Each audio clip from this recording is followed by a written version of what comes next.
Shaykhna, point number 20, he says, أنه يزيل الوحشة بين العبد وبين ربه تبارك وتعالى فإن الغافل بينه وبين الله عز وجل وحشة لا تزول إلا بالذكر. He says it removes dhikr, it removes the strangeness between the servant and his Lord, Allah subhanahu wa ta'ala. Between the heedless person and his Lord is strangeness, and it cannot be removed except through the remembrance of Allah Azza wa Jalla for dhikr.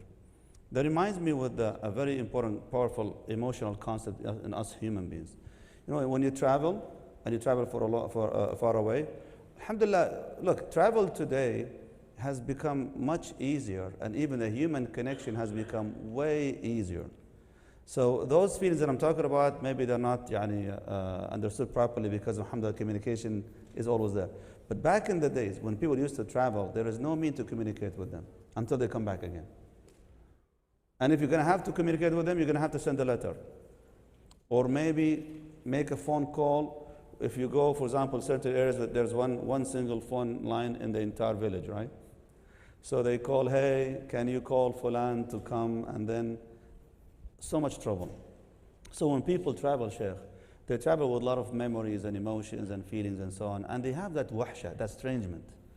They travel away, and they're in a strange land, foreign place, away from home, from the loved ones and so on.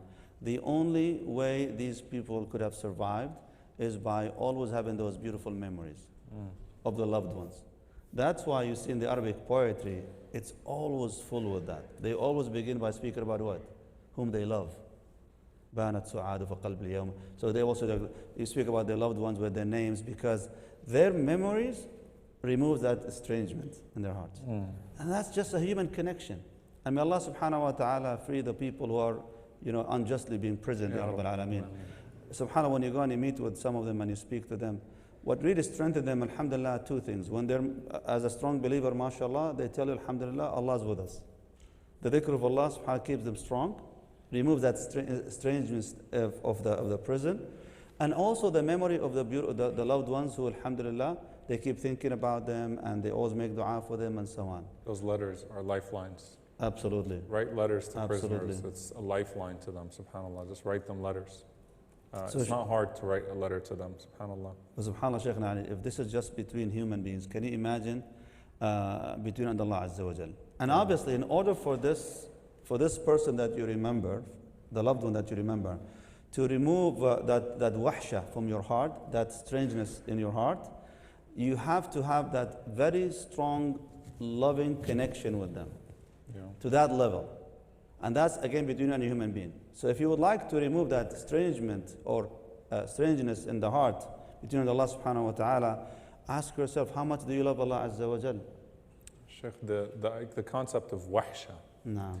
Like when you put someone in the grave, Allahumma anis wahshatahu fil qubur. Oh Allah, handle his loneliness in the grave. There are different ways that Allah can keep you company. There's the company of the righteous people. There's the company of the angels. There's the company of the Quran. SubhanAllah, like even if you look at the Prophet ﷺ, when he's speaking to his most beloved Aisha radiallahu anha, will you permit me to be alone with my Lord? Like, let me go be alone with my Lord right now. Have you missed Allah? Do you miss Him? You know, like this idea of wahshah, I'll just put it to you this way. And I'll ask it as a question, in fact. Is there a way to measure how distant you are from Allah? Is there a way to measure how distant you are from Allah? Yes or no? How? How do you measure how distant you are from Allah? How much you remember? Sins? Yes. In one way, sins are, of course, putting a barrier between you and Allah subhanahu wa ta'ala. How do you measure how distant you are from Allah? By how often you forget Him subhanahu wa ta'ala. You measure your distance from Allah by how often you forget Him, because you forgot Allah, which caused you to commit the sin. Right? You forgot Allah, which caused you to commit the sin. And when you forgot Allah subhanahu wa ta'ala, Allah caused you to forget yourselves, which caused you to harm yourself with that sin. لا تكونوا كالذين نسوا الله فأنساهم أنفسهم. Right? Don't be like those who forgot Allah, so Allah caused them to forget themselves. And so, when you come back to Allah subhanahu wa ta'ala, you know, Shaykh Yasser, like you talked about, like that famous hadith of the person that finds his camel after all this time, right? And Allah's farah with the tawbah, Allah's joy with the repentance of that slave. Like when you are repenting, you're re-entering a relationship with Allah subhanahu wa ta'ala, and you're apologizing for those sins, and you're saying, I won't put this barrier between you and I anymore, and I will remember you. And there's something very powerful about this entire concept. The Arabic language is so beautiful. If we want to focus on the word wahshah, why that strangeness is called wahshah in the Arabic language, so you understand where it's coming from. So wahshah in the Arabic language, when you talk about beasts in the Arabic language, what are they called? Wuhush, right? Whether wuhush or hushirat. We talk about the beasts. And when someone is considered kind of like a beast, it's called wahshi. But what is one thing that is common among all these beasts or these wuhush? Is to be what? In the wilderness. They're wild and they usually roam alone. So when someone is actually becomes wahsh, it's basically become like a beast. And when they're a beast, they be like wild beasts and they're on their own, alone. And even in the Egyptians, subhanAllah, when they talk about how the feeling of being in that situation, that status is ugly. And that's why with the Egyptians, when they want to describe something ugly, what do they say? Haga wahsha. Wahish, right? So wahish or haga wahsha, right? So wahish basically is like ugly. But where this is coming from? From the exact same feeling, because when something is ugly, you become distant away from it, and as a result, there is that sense of strangeness or strangeness over here. You want to stay away, distant from it, subhanAllah. This is what it means over here.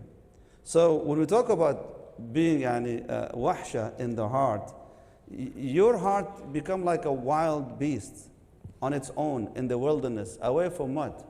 Away from the source of peace and tranquility from its Lord subhanahu wa ta'ala. So you wanna bring your heart to that beautiful garden of bliss, to be in the presence of Allah subhanahu wa ta'ala. And the only way you could do that is, like we said, if you love somebody, you always remember them.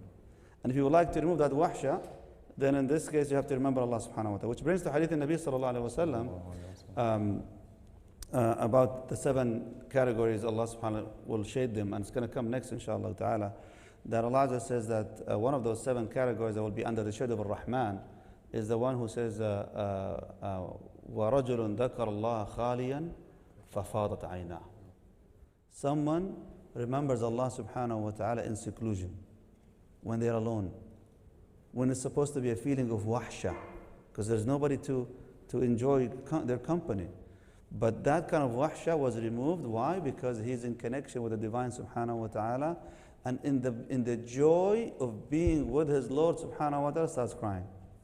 Like it's so joyful, he's like so happy to be in connection with Lord subhanahu wa ta'ala. You know about the hadith, Sheikh, there are 2 ways to also benefit from it.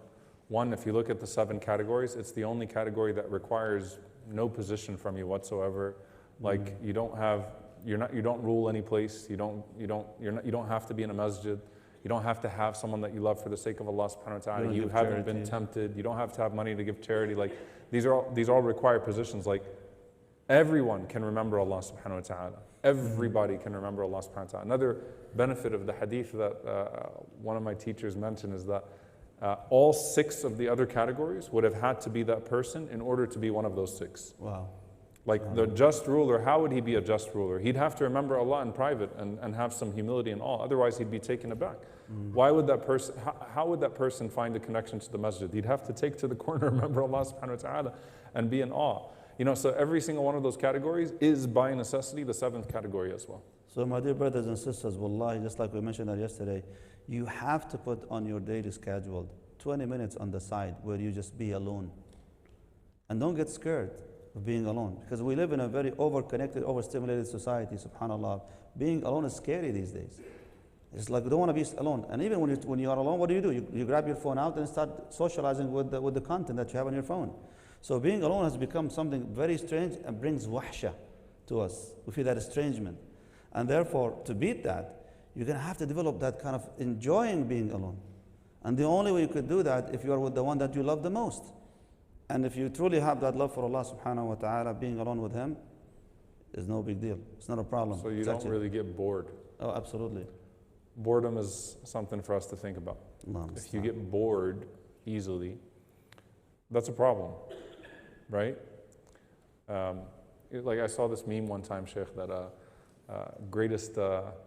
it was something like, you know, introvert's happiest moment, and it was like when someone cancels plans. Like, relax. That's like when an introvert is so happy, right? Cancel plans. Like, So are you telling me that you watch memes? no, of course not. Not in Ramadan. It's okay, Sheikh. It's okay. It's halal, inshallah. No. Certain memes are halal, yes. No. The ones That's that I true. send you are halal. Yeah, right. So I say the one I said is haram, yeah.